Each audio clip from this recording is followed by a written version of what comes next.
Hey guys, welcome back to my channel. ഇന്ന് നമ്മൾ explain ചെയ്യാൻ പോകുന്നത് 14th ആഗസ്റ്റിൽ റിലീസായ സ്ത്രീ 2 എന്ന് പറയുന്ന ഹൊറർ കോമഡി മൂവിയാണ്. ഈ മൂവിയുടെ സ്റ്റാർട്ടിങ് ഇതിൻ്റെ ഫസ്റ്റ് പാർട്ട് സ്ത്രീ 1ൻ്റെ എൻഡിങ് പ്ലോട്ടിൽ നിന്നാണ്.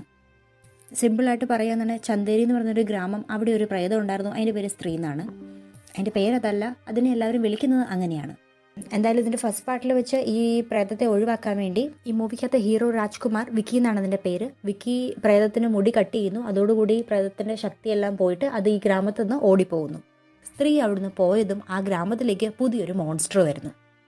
ഈ മോൺസ്റ്ററിൻ്റെ പേര് സർക്കട്ട എന്നാണ്. സർക്കട്ട എന്ന് പറഞ്ഞു കഴിഞ്ഞാൽ ഒരു മോൺസ്റ്റർ, അതിൻ്റെ തലയും ഉടലും സെപ്പറേറ്റഡ് ആയിരിക്കും. ഈ സർക്കട്ടയെ പറ്റി പറയുകയാണെന്നുണ്ടെങ്കിൽ അതിൻ്റെ ബോഡി ഒരു മോൺസ്റ്റർ ലൈക്ക് ആയിരിക്കും, ജൈജാൻറ്റിക് ആയിരിക്കും. ഈ സർക്കട്ടയുടെ രൂപം തലയും ഉടലും വേർപെട്ട രീതിയിലായിരിക്കും. പക്ഷേ മോൺസ്റ്ററിന് തന്നെ അത് അറ്റാച്ച് ചെയ്യാനും ഡിറ്റാച്ച് ചെയ്യാനും പറ്റും. എന്തായാലും സർക്കട്ട ഗ്രാമത്തിൽ എത്തിയതോടുകൂടി അവിടെയുള്ള പെൺകുട്ടികളെ അത് ആക്രമിക്കാൻ വേണ്ടി തുടങ്ങുന്നു. സർക്കട്ടയുടെ അറ്റാക്കിൻ്റെ ഫസ്റ്റ് എപ്പിസോഡ് നമുക്ക് കാണാം. അവിടെ ഒരു പെൺകുട്ടി വീടിന് വെളിയിൽ ഇറങ്ങിയിട്ട് സിഗരറ്റ് വലിച്ചുകൊണ്ടിരിപ്പുണ്ട്. സർക്കട്ടെ അവളെ അറ്റാക്ക് ചെയ്ത് അവളെയും കൊണ്ട് അയാളുടെ ലോകത്തേക്ക് പോകുന്നു. അവിടുന്ന് കട്ടായിട്ട് അടുത്ത സീനിൽ 5 വർഷം കഴിഞ്ഞത്തെ ഒരു സിനാരിയോയാണ് നമുക്ക് കാണാൻ പറ്റുന്നത്. ഈ ഗ്രാമപ്രദേശത്ത് നിന്ന് ഇതുപോലെ ഒരുപാട് പെൺകുട്ടികളെ കാണാതായിരിക്കുന്നു. എന്നാൽ ആ നാട്ടിലുള്ളവരെല്ലാം വിചാരിക്കുന്നത് ആ പെൺകുട്ടികളെല്ലാം ഒളിച്ചോടി പോയതാണെന്നാണ്. അടുത്ത സീനിൽ നമുക്ക് അടുത്ത ഇമ്പോർട്ടൻ്റ് ആയിട്ടുള്ള ഒരു ക്യാരക്ടറെ കാണാം, പങ്കജ് ത്രിപാഠി. ഈ നാട്ടിലുള്ളവരെല്ലാം അയാളെ രുദ്രഭയ്യ എന്നാണ് വിളിക്കുന്നത്. ഹിസ്റ്റോറിക്കലായിട്ട് നല്ല അറിവുള്ളൊരു മനുഷ്യനാണ് ഇദ്ദേഹം. ഒരു ദിവസം രുദ്രഭയ്യയ്ക്ക് ഒരു ലെറ്റർ വരുന്നു. ആ ലെറ്ററിനുള്ളിൽ ചന്തേരി പുരാൺ എന്ന് പറയുന്ന ഒരു ബുക്കിൻ്റെ കുറച്ച് പേജസ് ആണ് ഉണ്ടായിരുന്നത്. ചന്തേരി എന്ന് പറയുന്ന ഗ്രാമത്തിൻ്റെ ഹിസ്റ്ററി എഴുതപ്പെട്ടിരിക്കുന്ന ബുക്കാണ് ചന്തേരി പുരാൺ. ആ ലെറ്ററിനുള്ളിലുള്ള പേജസിൽ കറക്റ്റായിട്ട് സർക്കട്ടയുടെ സ്റ്റോറിയാണ് എഴുതപ്പെട്ടിരുന്നത്. ഈ പേജസ് അല്ലാതെ അതിനുള്ളിൽ ഒരു ലെറ്റർ ഉണ്ടായിരുന്നു. ആ ലെറ്ററിൽ എഴുതി വെച്ചിട്ടുണ്ടായിരുന്നു അവൻ തിരികെ വരുന്നുണ്ട്. ഇത് കണ്ടിട്ട് കുറച്ച് ടെൻസ്ഡ് ആകുന്ന രുദ്രഭയ്യെ നമുക്ക് കാണാം. അയാളാണെങ്കിൽ വിക്കിയെ ചെന്ന് കാണാൻ വേണ്ടി പോകുന്നു. കുറച്ച് വർഷങ്ങൾക്ക് മുമ്പ് സ്ത്രീയെ ചന്തേരി ഗ്രാമത്തിൽ നിന്ന് ഓടിച്ചു വിട്ടത് വിക്കിയായിരുന്നു. അതുകൊണ്ട് തന്നെ ഗ്രാമത്തിൽ വിക്കിക്ക് ഒരു ഹീറോയിക് ഇമേജ് ആണ് ഉണ്ടായിരുന്നത്. സ്ത്രീയുടെ ഫസ്റ്റ് പാർട്ടിൽ ശ്രദ്ധ കപൂർ ഉണ്ട്. സ്ത്രീ ഫസ്റ്റിൽ വിക്കിയുടെ ക്രഷായിരുന്നു ശ്രദ്ധ. ആ മൂവിക്കുള്ളിൽ വെച്ച് ശ്രദ്ധയുടെ പേര് മെൻഷൻ ചെയ്തിട്ടില്ല. കാരണം സ്ത്രീ ഫസ്റ്റിന്റെ എൻഡിൽ വെച്ച് ശ്രദ്ധ മുങ്ങുന്നതായിട്ടാണ് സിനിമയുടെ ക്ലൈമാക്സ്. എന്നാൽ പ്രസന്റ് ടൈമിൽ നമുക്ക് വിക്കിയെ കാണാം. വിക്കി ഇപ്പോഴും ശ്രദ്ധ കപൂറിനെ പറ്റി ആലോചിച്ചുകൊണ്ടിരിക്കുകയാണ്. രുദ്രഭയ്യ വന്നിട്ട് ഈ ലെറ്റേഴ്സ് ഒക്കെ കാണിച്ചു കൊടുത്ത് വിക്കിയോട് ഈ സർക്കട്ടയുടെ കാര്യങ്ങളൊക്കെ പറയുന്നുണ്ടെങ്കിലും വിക്കി ഇതൊന്നും മൈൻഡ് ചെയ്യുന്നില്ല. അടുത്ത സീനിൽ വിക്കി അവന്റെ ഫ്രണ്ട് ആയിട്ടുള്ള ബിട്ടുവിനെ കാണാൻ വേണ്ടി ചെല്ലുന്നു. ഈ കോൺവെർസേഷനിൽ നമുക്ക് മനസ്സിലാകുന്നു കഴിഞ്ഞ കുറേ വർഷങ്ങളായിട്ട് അവരുടെ ഗ്രാമത്തിൽ നിന്ന് കുറേ പെൺകുട്ടികളെ കാണാതെ പോയിട്ടുണ്ട്. മിസ്സിംഗ് ആയിട്ടുള്ള പെൺകുട്ടികളെല്ലാം ഗ്രാമത്തിന് വെളിയിൽ ആരുടെയോ കൂടെ ഒളിച്ചോടിപ്പോയി എന്നാണ് ഗ്രാമവാസികൾ പറഞ്ഞു വരുത്തിയിരിക്കുന്നത്. കാരണം ആ പെൺകുട്ടികളെല്ലാം കുറച്ചേറെ മോഡേൺ ആയിരുന്നു. ഇവിടെ ബിട്ടു പറയുന്നു ബിട്ടുവിനൊരു ഗേൾ ഫ്രണ്ട് ഉണ്ട്, അവളുടെ പേര് ചിട്ടി എന്നാണ്. അവൾ കുറച്ച് മോഡേണുമാണ്. ഇത് പറഞ്ഞുകൊണ്ടിരിക്കുന്ന സമയത്ത് വിക്കിയെയും ബിട്ടുവിനെയും കാണാൻ വേണ്ടി ചിട്ടി അവിടേക്ക് വരുന്നുണ്ട്. ബിട്ടുവിന് ചിട്ടിയെ ഭയങ്കര ഇഷ്ടമാണ്. ആൻഡ് ബിട്ടു ഭയങ്കര കെയറിങ്ങുമാണ്. ഇന്ന് വൈകുന്നേരം ബിട്ടു ചിട്ടിയെ വീട്ടിൽ കൊണ്ടാക്കുന്നു. ആൻഡ് അവളെ താരാട്ടൊക്കെ പാടി ഉറക്കിയിട്ടാണ് തിരിച്ചു വരുന്നത്. പക്ഷെ നമുക്ക് ഇവിടെ വെച്ച് കാണാം സർക്കട്ട നേരത്തെ തന്നെ ചിട്ടിയെ നോട്ടീസ് ചെയ്തിട്ടുണ്ടായിരുന്നു. സർക്കട്ട ചിട്ടിയുടെ റൂമിലെത്തി അവളെ കിഡ്നാപ്പ് ചെയ്തുകൊണ്ട് പോകുന്നു. സർക്കട്ട ചിട്ടിയെ കൊണ്ടുപോകുന്ന സമയത്ത് ചിട്ടി വളരെ ഉറക്ക കരയുന്നു. ഈ സൗണ്ട് ആണെങ്കിൽ അവളുടെ വീട്ടുകാർ മാത്രമല്ല വെളിയിലുണ്ടായിരുന്ന ബിട്ടുവും വിക്കിയും കേൾക്കുന്നുണ്ട്. അവരെല്ലാവരും ഓടി അവളുടെ റൂമിനുള്ളിലേക്ക് വരുന്നു. എല്ലാവരും റൂമിൽ വന്ന് നോക്കുമ്പോഴത്തേക്കും അവിടെ ചിട്ടിയെ കാണുന്നില്ല. ആൻഡ് അവളെ കൊണ്ടുപോയിരിക്കുന്ന ഒരു ഭിത്തി പൊളിച്ചിട്ടാണ്. പൊളിഞ്ഞിരിക്കുന്ന ഭിത്തി കണ്ടാൽ തന്നെ അറിയാം അത്യാവശ്യം ജൈജാൻറ്റിക് ആയിട്ടുള്ള ഒരാളാണ് എന്തായാലും ചിട്ടിയെ കൊണ്ടുപോയിരിക്കുന്നത്. ഒരു തലയില്ലാത്ത ഉടലിന് മാത്രം കടക്കാവുന്ന രീതിയിലാണ് ആ ഭിത്തി പൊളിഞ്ഞിരിക്കുന്നത്. ഇതോടുകൂടി ചിട്ടിക്ക് എന്തോ അപകടം പറ്റിയെന്ന് മനസ്സിലായ നാട്ടുകാരെല്ലാവരോടെ കൂടി ചിട്ടി അന്വേഷിക്കാൻ തുടങ്ങുന്നു. അന്വേഷിക്കുമ്പം ഇന്നലെ രാത്രി റോഡിൽ കൂടെ പോയ ഒരാൾ ചിട്ടിയെ കണ്ടു എന്ന് പറയുന്നു. തലയില്ലാത്ത ഒരു ഉടല് ചിട്ടിയെ കൊണ്ട് പോകുന്നതായിട്ടാണ് അയാൾ കണ്ടത്. ഇതെല്ലാം കേട്ട് ഗ്രാമവാസികൾ നന്നായി പേടിക്കുന്നു. ഈ സമയം നമുക്ക് വിക്കിയെ കാണാം. വിക്കിക്ക് ഫോറസ്റ്റിനടുത്തുള്ള ഒരു പ്ലേസിൽ ശ്രദ്ധയെ കാണാൻ വേണ്ടി പറ്റുന്നു. അവനാണെങ്കിൽ ശ്രദ്ധയുടെ അടുത്തേക്ക് ഓടിപ്പോകുന്നു. കുറെ കാലം കൂടിയാണ് വിക്കി ഇപ്പം ശ്രദ്ധയെ കാണുന്നത്. ശ്രദ്ധയോട് അവൾ ഇത്രയും കാലം എവിടെയാണെന്നൊക്കെ ചോദിക്കുന്നു. പക്ഷേ ഈ ക്വസ്റ്റ്യൻസ് എല്ലാം ശ്രദ്ധ ഇഗ്നോർ ചെയ്യുന്നു.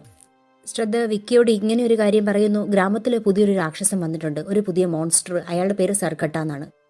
നേരത്തെ ഗ്രാമത്തിലുണ്ടായിരുന്ന പ്രേതം ആയിട്ടുള്ള സ്ത്രീ പുരുഷന്മാരെയാണ് ടാർഗറ്റ് ചെയ്തിരുന്നെങ്കിൽ ഇന്നത്തെ ഈ പുതിയ മോൺസ്റ്റർ ആണെങ്കിൽ ലേഡീസിനെയാണ് ടാർഗറ്റ് ചെയ്യുന്നത്. അതും എക്സ്പെഷ്യലി മോഡേൺ ആയിട്ടുള്ള ലേഡീസിനെ. വിക്കിക്ക് കാര്യത്തിന്റെ കിടപ്പ് ഏകദേശം മനസ്സിലാകുന്നു. അവൻ അവിടെ നിന്ന് രുദ്രഭയ്യെ കാണാൻ വേണ്ടി ചെല്ലുന്നു. അവിടെ ഓൾറെഡി ബിട്ടു ഉണ്ടായിരുന്നു. അവർ 3 പേരോട് സർക്കട്ടയെ പറ്റി ഡിസ്കസ് ചെയ്യുന്നു. രുദ്രഭയ്യ ആണെങ്കിൽ അന്ന് ആ ലെറ്റർ കിട്ടിയ ദിവസം മുതൽ സർക്കട്ടയെ പറ്റി അന്വേഷിച്ചുകൊണ്ടിരിക്കുകയായിരുന്നു.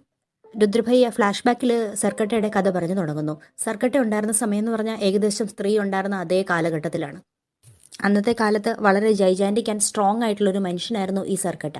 സർക്കട്ട ധനികനും മദ്യപാനിയുമായ ഒരു ചീത്ത മനുഷ്യനായിരുന്നു. പോരാത്തുനിന്ന് സ്ത്രീകളെ അയാൾക്ക് പൊതുവെ പുച്ഛമായിരുന്നു. ഈ സമയത്ത് ആ ഗ്രാമത്തിലുണ്ടായിരുന്ന ഒരു പ്രോസ്റ്റിറ്റ്യൂട്ട് ആയിരുന്നു സ്ത്രീ. പിന്നീട് ഗ്രാമത്തിലുള്ള ഒരാളുമായിട്ട് സ്ത്രീ ഇഷ്ടത്തിലാകുന്നു. അയാളെ വിവാഹം കഴിക്കുന്നു.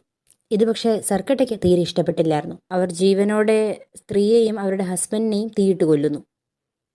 സ്ത്രീക്ക് ഇതിനിടയിൽ ഒരു പെൺകുട്ടി ഉണ്ടായിട്ടുണ്ടായിരുന്നു, പക്ഷെ ആ കൊച്ചു രക്ഷപ്പെടുന്നു. പിന്നീട് സ്ത്രീ പ്രേതമായി മാറുന്നു.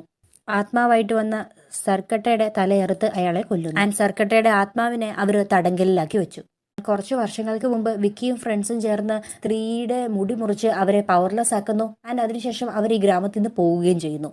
സ്ത്രീ ഈ ഗ്രാമത്തിൽ നിന്ന് പോയതോടുകൂടി ഈ സർക്കട്ട ഫ്രീ ആകുന്നു. എന്തായാലും സർക്കട്ടയുടെ ഹിസ്റ്ററി എല്ലാം മനസ്സിലാക്കിയതിനു ശേഷം വിക്കിയും ടീമും ആലോചിക്കുന്നു സർക്കട്ട എങ്ങനെ ഗ്രാമത്തിൽ നിന്ന് ഓടിക്കാം. പണ്ട് സർക്കട്ടയെ തോൽപ്പിച്ച് ഒതുക്കി വെച്ചിരുന്നത് സ്ത്രീയുടെ ആത്മാവാണ്. അപ്പൊ ഇപ്പം സർക്കട്ടയെ ഇവിടുന്ന് ഓടിക്കണം എന്നുണ്ടെങ്കിൽ സ്ത്രീയുടെ ഹെൽപ്പ് അവർക്ക് വേണ്ടി വരും. സോ ആദ്യം സ്ത്രീയെ കണ്ടുപിടിക്കണം.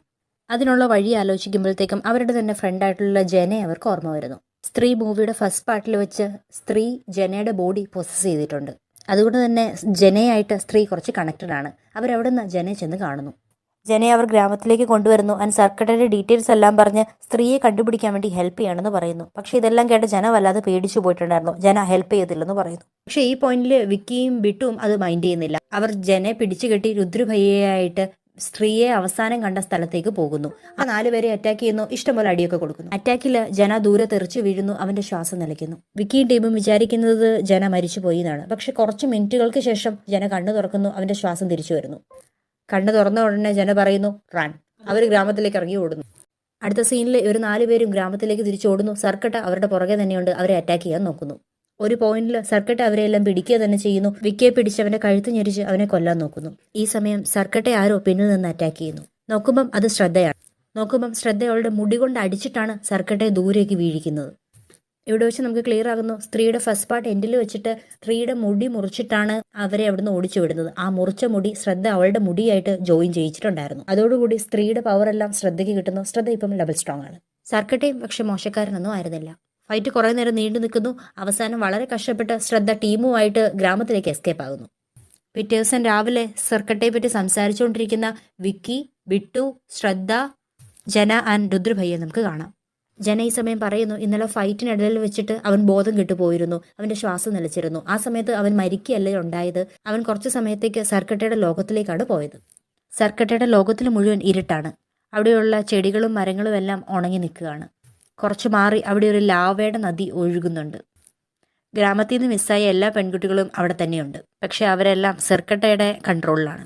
ജന ആ പ്ലേസിൽ വെച്ച് ചിട്ടിയേയും കണ്ടു എന്ന് പറയുന്നു. ഇതോടുകൂടി വിക്കിക്കും ടീമിനും സന്തോഷമാകുന്നു. ഗ്രാമത്തിൽ നിന്ന് മിസ്സിംഗ് ആണെന്ന് പറഞ്ഞ പെൺകുട്ടികളെല്ലാം ഇപ്പോഴും ജീവനോടെയുണ്ട്. ഈ സമയം രുദ്രഭയ്യ പറയുന്നു അയാൾക്ക് കിട്ടുന്ന ലെറ്റേഴ്സ് എവിടെ നിന്ന് കണ്ടുപിടിക്കുകയാണെന്നുണ്ടെങ്കിൽ സർക്കട്ടയെ പറ്റി കൂടുതൽ ഡീറ്റെയിൽസ് അറിയാൻ കഴിയും. അന്വേഷിച്ച് കഴിയുമ്പോൾ ഒരു മെന്റൽ ഹോസ്പിറ്റലിൽ നിന്നാണ് ഈ കത്തുകളെല്ലാം അയച്ചുകൊണ്ടിരിക്കുന്നത്. Bhopal mental asylum. എല്ലാവരും ചേർന്ന് മെന്റൽ അസൈലത്തിലേക്ക് എത്തുന്നു. കത്തുകൾ അയച്ച ആളെ അന്വേഷിച്ചു കഴിയുമ്പം അത് അക്ഷയ് കുമാറാണ്. മൂവിയുടെ ബിഗ്ഗസ്റ്റ് സർപ്രൈസസിലൊന്നാണ് അക്ഷയ് കുമാറിന്റെ എൻട്രി. ഇവിടെ അക്ഷയുടെ നെയിം മെൻഷൻ ചെയ്യുന്നില്ല. ഇവിടെ പറയുന്നത് സർക്കട്ടയുടെ ഒരു ഡിസെൻഡന്റ് ആയിട്ടാണ് അക്ഷയെ പോർട്രേ ചെയ്തിരിക്കുന്നത്. ഇവിടെ സർക്കട്ട ഇപ്പോൾ കിഡ്നാപ്പ് ചെയ്തുകൊണ്ട് പോയിരിക്കുന്ന ഈ പെൺകുട്ടികളെയെല്ലാം അടുത്തൊരു ദിവസം തന്നെ അയാൾ ബലി കൊടുക്കും. ആൻഡ് ഗ്രാമത്തിലെ അമ്പലത്തിൽ പൂജ നടക്കുന്ന ഏറ്റവും അവസാനത്തെ ദിവസമായിരിക്കും ഈ പെൺകുട്ടികളെല്ലാം ബലി കൊടുക്കുന്നത്. അന്വേഷിക്കുമ്പം വിക്കിക്കും കൂട്ടർക്കും മനസ്സിലാകുന്നു ആ ഡേ പിറ്റേ ദിവസമാണ്. അതിൻ്റെ അർത്ഥം ആ പെൺകുട്ടികളെ എല്ലാം രക്ഷപ്പെടുത്താൻ വേണ്ടി ഇനി ആകെ കൂടെ ഒരു ദിവസം മാത്രമേ അവരുടെ കയ്യിലുള്ളൂ. സർക്കട്ടെ പിടിക്കുകയും കൺട്രോൾ ചെയ്യുകയും ഒക്കെ വേണമെങ്കിൽ ആദ്യം അതിനെ വെളിയിൽ കൊണ്ടുവരണം. അതിനുവേണ്ടി അവരെല്ലാവരും ഒരു പ്ലാൻ റെഡിയാക്കുന്നു. വളരെ മോഡേൺ ആയിട്ടുള്ള ഒരു പെൺകുട്ടിയെ ഗ്രാമത്തിലേക്ക് കൊണ്ടുവരികയാണെങ്കിൽ സർക്കട്ട ഉറപ്പായിട്ടും അവളെ ടാർഗറ്റ് ചെയ്തോളും. അതിനുവേണ്ടി രുദ്രഭയ്യയുടെ ലവ് ഇൻട്രസ്റ്റ് ആയിട്ടുള്ള ക്ഷമയെ ചെന്നവർ കാണുന്നു. ക്ഷമ തമന്ന ഭാട്ടിയെയാണ്. രുദ്രഭയ്യ ക്ഷമയോട് കാര്യങ്ങളെല്ലാം പറയുന്നു. അവളാണെ സമ്മതിക്കുകയും ചെയ്യുന്നു. അടുത്ത ദിവസം തന്നെ ഗ്രാമത്തിൽ ക്ഷമയുടെ ഒരു ഡാൻസ് വെക്കുന്നു. ഈ സമയം സർക്കട്ട വരും എന്നറിഞ്ഞ ഗ്രാമവാസികളെല്ലാം ക്ഷമയെ പിടിച്ചുകൊണ്ട് പോകാതിരിക്കാൻ വേണ്ടി ആയുധങ്ങളൊക്കെയായി പ്രിപ്പയർ ആയിട്ടിരിക്കുന്നു. ആസ് പെർ പ്ലാൻ സർക്കട്ട വരുന്നു ആൻഡ് ക്ഷമയെ പിടിച്ചുകൊണ്ട് പോകാൻ വേണ്ടി നോക്കുന്നു. ഈ സമയം ഗ്രാമത്തിലുള്ള എല്ലാവരും കൂടി സർക്കട്ടയെ ആക്രമിക്കുന്നു. പക്ഷെ സർക്കട്ട വളരെ നൈസായിട്ട് വിക്കി എടുത്ത് ദൂരേക്ക് എറിയുന്നു. ആൻഡ് ബാക്കിയുള്ള ഗ്രാമവാസികളെല്ലാം ഹിപ്നോട്ടൈസ് ചെയ്ത് അവരുടെ മൈൻഡ് സെറ്റ് തന്നെ ചേഞ്ച് ചെയ്യുന്നു. ഗ്രാമത്തിലുള്ള എല്ലാവരെയും തന്നെ സർക്കട്ട അയാളുടെ കൺട്രോളിലാക്കി, വിക്കിയെയും ജനയെയും രുദ്രഭയ്യെയും ഒഴിച്ച്. സർക്കട്ട ഇപ്രാവശ്യം എല്ലാവരുടെയും കൺമുമ്പിൽ വെച്ച് ക്ഷമയെ പിടിച്ചുകൊണ്ട് പോകുന്നു. എന്തായാലും ഈ പ്ലാൻ ഫ്ലോപ്പ് ആയതെ തുടർന്ന് ഇനി സർക്കട്ടയെ വിളിച്ചു വരുത്തുന്നില്ല. അവൻ്റെ തന്നെ വേൾഡിൽ പോയിട്ട് ആ പെൺകുട്ടികളെല്ലാം റിലീസാക്കാൻ വേണ്ടി അവർ തീരുമാനിക്കുന്നു. ഈ സമയം ശ്രദ്ധ ഒരു കാര്യം റിവീലാക്കുന്നു. നേരത്തെ സ്ത്രീ സർക്കട്ടയെ തോൽപ്പിച്ചത് ഒരു കത്തി കൊണ്ട് അവൻ്റെ കഴുത്ത് കട്ടാക്കിയിട്ടാണ്. അതേ കത്തി എങ്ങനെയെങ്കിലും നമ്മൾ കണ്ടുപിടിക്കണം, അത് വെച്ച് മാത്രമേ സർക്കട്ടയെ കൊല്ലാൻ പറ്റത്തുള്ളൂ. ശ്രദ്ധ ഇതും പറയുന്നു, ആ കത്തി ഇപ്പോൾ ഉള്ളത് സർക്കട്ടയുടെ ആ ഒരു വേൾഡിൽ തന്നെയാണ്. സർക്കട്ടയെ നേരിടാൻ വേണ്ടി അയാളുടെ ലോകത്തേക്ക് പോകാൻ വേണ്ടി ശ്രദ്ധയും വിക്കിയും റെഡിയാകുന്നു. സർക്കട്ടയുടെ വേൾഡിലേക്ക് പോകാനുള്ള വഴി അവർ അന്വേഷിക്കുന്നു. അപ്പൊ അവർക്ക് മനസ്സിലാകുന്നു, സ്ത്രീയുടെ ഫസ്റ്റ് പാർട്ടിൽ വെച്ച് സ്ത്രീയുമായിട്ട് ഫൈറ്റ് നടന്ന ഒരു സ്പോട്ട് ഉണ്ട്. അതേ ലൊക്കേഷനിലൂടെ മാത്രമേ സർക്കട്ടയുടെ വേൾഡിലേക്ക് അവർക്ക് എൻ്റർ ചെയ്യാൻ പറ്റത്തുള്ളൂ. അതുമാത്രമല്ല, അവിടേക്ക് പോകാൻ വേണ്ടി ഒരു കണ്ടീഷനും ഉണ്ട്. ഒരു സ്ത്രീക്കോ പുരുഷനോ അതുവഴി പോകാൻ പറ്റില്ല. ശ്രദ്ധ അവളുടെ മാജിക് കൊണ്ട് അവളുടെ സോളിനെ വിക്കിയുടെ ബോഡിയിലേക്ക് ട്രാൻസ്ഫർ ആക്കുന്നു. ഇപ്പൊ വിക്കിയുടെ ബോഡിയിൽ വിക്കിയുടെ സോളും ശ്രദ്ധയുടെ സോളും ഉണ്ട്. കംപ്ലീറ്റ് ആയിട്ട് സ്ത്രീയും അല്ല പുരുഷനും അല്ല. എന്നിട്ട് അവർ ഈസി ആയിട്ട് ആ ഗുഹയിലോട്ട് കയറി. അകത്ത് കയറിയിട്ട് അവർ രണ്ടായിട്ട് ബോഡി സ്പ്ലിറ്റപ്പ് ആക്കുന്നു. വിക്കി പോയിട്ട് ആ പെൺകുട്ടികളെല്ലാം റിലീസ് ആക്കാൻ വേണ്ടി നോക്കുന്നു. ഈ സമയം സർക്കട്ട പുറകെ കൂടെ വന്ന് ശ്രദ്ധയെ അറ്റാക്ക് ചെയ്യുന്നു. ശ്രദ്ധയോടൊപ്പം മറ്റുള്ള പെൺകുട്ടികളുടെയും ലൈഫ് സോളിനെ അയാൾ അബ്സോർബ് ചെയ്യാൻ വേണ്ടി തുടങ്ങുന്നു, ബലി കൊടുക്കാൻ വേണ്ടി. ഇതെല്ലാം കണ്ട് വിക്കിക്ക് നല്ല ദേഷ്യം വരുന്നു. ഇത്രയും സമയം കൊണ്ട് വിക്കി സർക്കട്ടെ കൊല്ലാനുള്ള നൈഫ് അവിടെ നിന്ന് കണ്ടെത്തിയിരുന്നു. അവൻ ഓടി ആ നൈഫും കൊണ്ട് സർക്കട്ടയുടെ അടുത്ത് ചെല്ലുന്നു, അയാളെ ആക്രമിക്കുന്നു. അയാളുടെ തല രണ്ടായിട്ട് സ്പ്ലിറ്റപ്പ് ആക്കുന്നു. പക്ഷെ വിക്കി നോക്കി നിൽക്കെ തന്നെ ആ രണ്ട് പീസസും കൂടി ചേർന്ന് പഴയ സർക്കട്ടയുടെ തലയായിട്ട് മാറുന്നു. വിക്കി സർക്കട്ടയുടെ തലയിൽ ആഞ്ഞ് കുത്തി പല പല പീസസ് ആക്കി അതിനെ മാറ്റുന്നു. പക്ഷെ ഇപ്രാവശ്യം ആ പീസസ് എല്ലാം സെപ്പറേറ്റ് തലകളായിട്ട് മാറുന്നു. എന്നിട്ട് എല്ലാ സെപ്പറേറ്റ് തലകളും ചേർന്ന് വിക്കിയെയും ശ്രദ്ധയെയും അറ്റാക്ക് ചെയ്യാൻ വേണ്ടി തുടങ്ങുന്നു.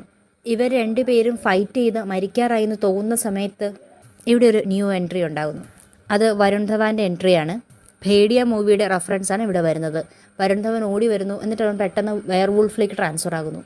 പിന്നീട് സർക്കട്ടയും ഈ വെയർവൂൾഫുമായിട്ട് നല്ലൊരു ഫൈറ്റ് നടക്കുന്നു. ഈ ഫൈറ്റിൽ വെച്ച് ഭേഡിയ സർക്കട്ടയുടെ തല വീണ്ടും പീസസ് ആയിട്ട് മാറ്റുന്നു. ഇപ്രാവശ്യം ഈ പീസസ് എല്ലാം അയാളുടെ ഉടലുമായിട്ട് ചേർന്ന് സർക്കട്ട ഒരുപാട് പവർഫുൾ ആയിട്ട് മാറുന്നു. അയാൾ അവിടെ നിന്ന് എഴുന്നേക്കുന്നു, ഭേഡിയെ തള്ളി ദൂരേക്ക് ഇടുന്നു. ആൻഡ് ശ്രദ്ധയുടെ അടുത്ത് നിന്ന് അവളെ ഉപദ്രവിക്കാൻ തുടങ്ങുന്നു. ഈ സമയം വേറെ വഴിയില്ലാത്ത ശ്രദ്ധ അവളുടെ അമ്മയെ വിളിച്ച് കരയുന്നു. ഈ സമയം അവിടേക്ക് സ്ത്രീയുടെ ആത്മാവ് വരുന്നു. ശ്രദ്ധ ഈ സമയം ആ നൈഫ് എടുത്ത് സ്ത്രീയുടെ കയ്യിലേക്ക് കൊടുക്കാൻ വേണ്ടി വിക്കിയോട് പറയുന്നു. വിക്കി ആ നൈഫ് കണ്ടുപിടിച്ച് അത് സ്ത്രീയുടെ കയ്യിലെത്തിക്കുന്നു. ആ നൈഫ് യൂസ് ചെയ്ത് സ്ത്രീ സർക്കട്ടയുടെ ദേഹത്ത് ഒരുപാട് മുറിവുകൾ ഉണ്ടാക്കുന്നു. പിന്നീട് സർക്കട്ടയുടെ തല രണ്ടായിട്ട് മുറിച്ച് അതുവഴി ഒഴുകിക്കൊണ്ടിരുന്ന ലാവ നദിയിലേക്ക് വലിച്ചെറിയുന്നു. പിന്നീട് സർക്കട്ട അവിടെ നിന്ന് എഴുന്നേൽക്കുന്നില്ല. സർക്കട്ട മരിച്ചു കഴിയുമ്പോഴത്തേക്കും ശ്രദ്ധ സ്ത്രീയെ നോക്കി പറയുന്നു, ഇവിടെ ഒന്ന് പൊക്കോളൂ. സ്ത്രീയാണെ അവിടെ നിന്ന് പോവുകയും ചെയ്യുന്നു. സർക്കട്ട മരിച്ചതിനെ തുടർന്ന് അവിടെ ഉണ്ടായിരുന്ന പെൺകുട്ടികളെല്ലാം അയാളുടെ ഹിപ്നോട്ടിസത്തിൽ നിന്ന് റിലീസാക്കുന്നു. അവർക്കെല്ലാം ബോധം വരുന്നു. സർക്കട്ടയുടെ കൺട്രോളിലായിരുന്ന ഗ്രാമവാസികളുടെ എല്ലാം മൈൻഡ് സെറ്റും പഴയതുപോലെയാകുന്നു. അവിടുന്ന് കട്ടായിട്ട് പിന്നീട് നമുക്ക് സംസാരിച്ചുകൊണ്ടിരിക്കുന്ന ശ്രദ്ധയെയും വിക്കിയെയും കാണാം. ഇത് വിക്കിയോട് പറയുന്നു, അവൾ അവളുടെ ഹിസ്റ്ററിയെ പറ്റി ഒന്നും തന്നെ വിക്കിയോട് ഇതുവരെ പറഞ്ഞിട്ടില്ല. പക്ഷെ ഇന്ന് അവൾ അതിനെപ്പറ്റി അവനോട് സംസാരിക്കും. അവൾ ശരിക്കും സ്ത്രീയുടെ മകളാണ്. വിക്കി ഇത് കേട്ടിട്ട് പറയുന്നു, ശ്രദ്ധ ഇതെല്ലാം വെറുതെ പറയുന്നതാണ്. സ്ത്രീ കുറേ വർഷങ്ങൾക്ക് മുമ്പാണ് ജീവിച്ചിരുന്നത്. അവരുടെ മകളും ഒരുപാട് വർഷങ്ങൾക്ക് മുമ്പാണ് ജീവിച്ചിരുന്നത്. ശ്രദ്ധ റിപ്ലൈ ചെയ്യുന്നു, അവളും കുറേ കാലം മുമ്പാണ് ഭൂമിയിൽ ജീവിച്ചിരുന്നത്. ഇപ്പം അവളൊരു ആത്മാവാണ്. പക്ഷെ ഞാൻ എപ്പോഴും ഈ ഗ്രാമത്തെ ചുറ്റിപ്പറ്റി തന്നെ കാണും. പോകുന്നതിന് മുമ്പ് ശ്രദ്ധ വിക്കിക്ക് പ്രോമിസ് ചെയ്യുന്നു, വിക്കിക്ക് ഒരാവശ്യം വരുമ്പം അവൾ എപ്പോഴും അപ്രോച്ചബിൾ ആയിരിക്കും. എന്നിട്ട് വിക്കിയുടെ കൺമുമ്പിൽ വെച്ച് തന്നെ അവൾ മാഞ്ഞു പോകുന്നു. ഇവിടെ കൊണ്ട് ഈ മൂവി എൻഡാകുന്നു. ഇതിന്റെ പോസ്റ്റ് സീനിൽ നമുക്ക് വരുൺ ധവാനെ കാണാം. അവൻ ഭേഡിയയിൽ നിന്ന് തിരിച്ച് മനുഷ്യനായിട്ട് മാറുന്നു. പിന്നീട് നമുക്ക് അക്ഷയ് കുമാറിനെ കാണാം. അക്ഷയ് കുമാറിന്റെ കയ്യിൽ ഒരു കുടമുണ്ട്. ആ കുടത്തിനുള്ളിൽ ലാവാ നദിയിൽ നിന്നുള്ള ലാവയാണ് ഉണ്ടായിരുന്നത്. അതിലാണ് സ്ത്രീ സർക്കട്ടയെ വലിച്ചെറിഞ്ഞത്.